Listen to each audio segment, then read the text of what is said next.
Muslim saints revered in Hinduism. That's right, there are Muslims men in Hindu culture who were revered by Hindus. It seems strange, but it's true. These Muslims played a significant role in Bharat culture, both for his teachings on spirituality and the legacy of their work. Namaste, dosto. INGG, आपके Brazilian friend, आपका स्वागत है to our channel. And now, let's get to the point. Muslims revered in Indian culture.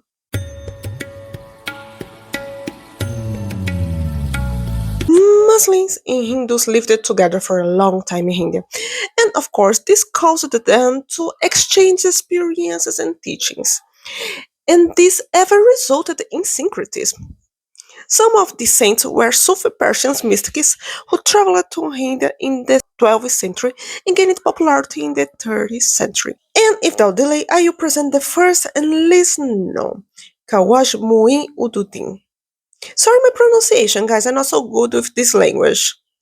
He was a Persian Islamic scholar and mystic from Sistan, who eventually ended up settling in the Indian subcontinent in the early 13th century, where he promulgated the Chishti order of Sunni mysticism. It was during his time in Ajmer that Moin acquired the reputation of being a charismatic and compassionate spiritual preacher and teacher. And biographical accounts of his life written after his death report that he received the gift of many spiritual marvels, such as miracle travels, clairvoyance, and the vision of angels. Yes, that's right. Moin have been considered a great saint after his death.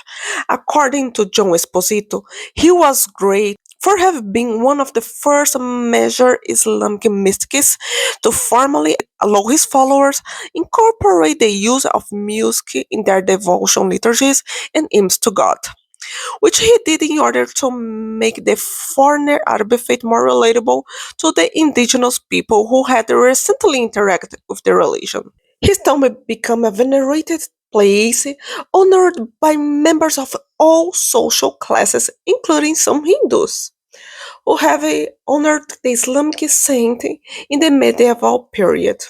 Interestingly, even though he was a Muslim, some Hindus show respect and reverence for his legacy.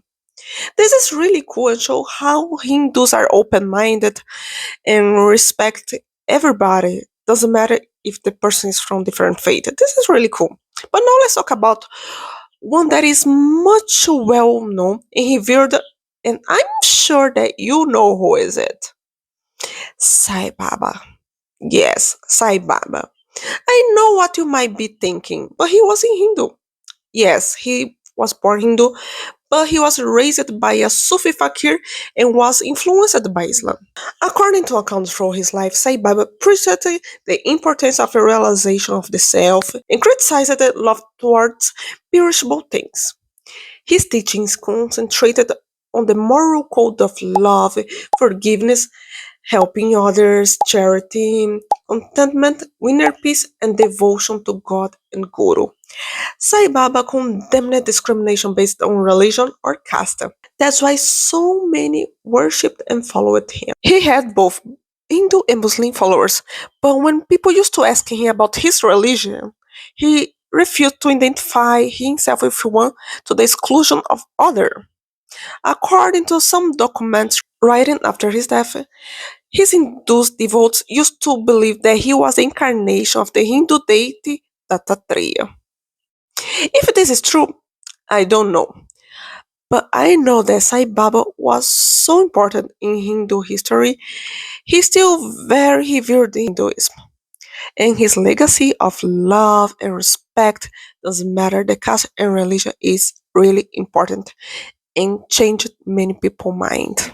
But now a break to say that if you like my content and want to see me producing high quality content more often about Sanatana Dharma and my life as a Hindu in Latin America, support me on Patreon.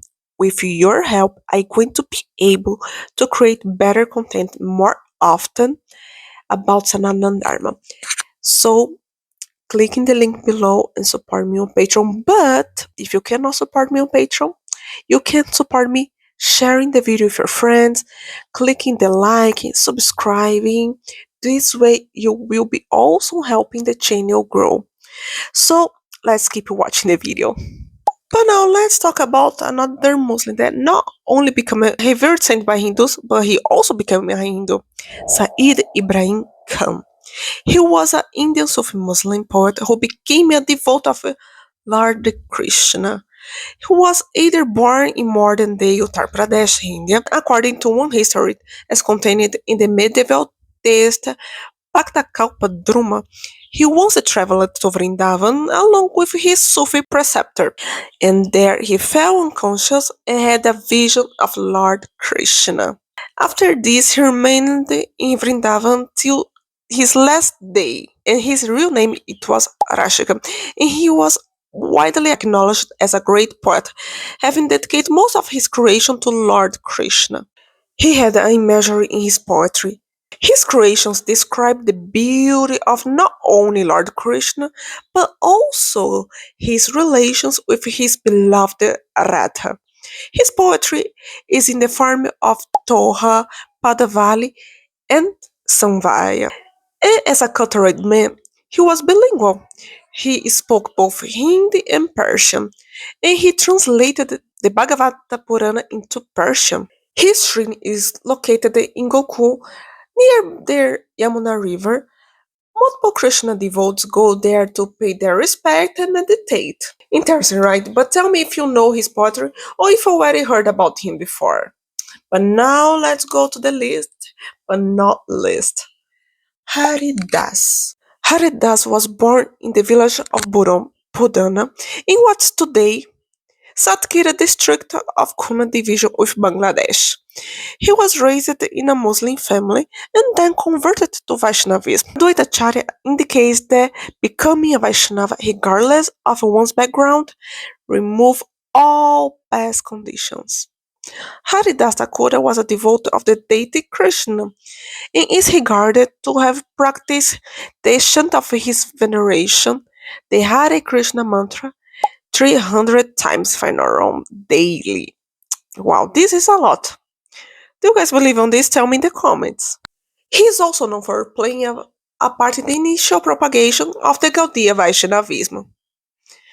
He is considered to be a converted of Chaitanya Mahaprabhu. But now comment if you like this type of content and if you want to see more video like this. So thank you for watching this so far. See you in the next video, Firmlinge.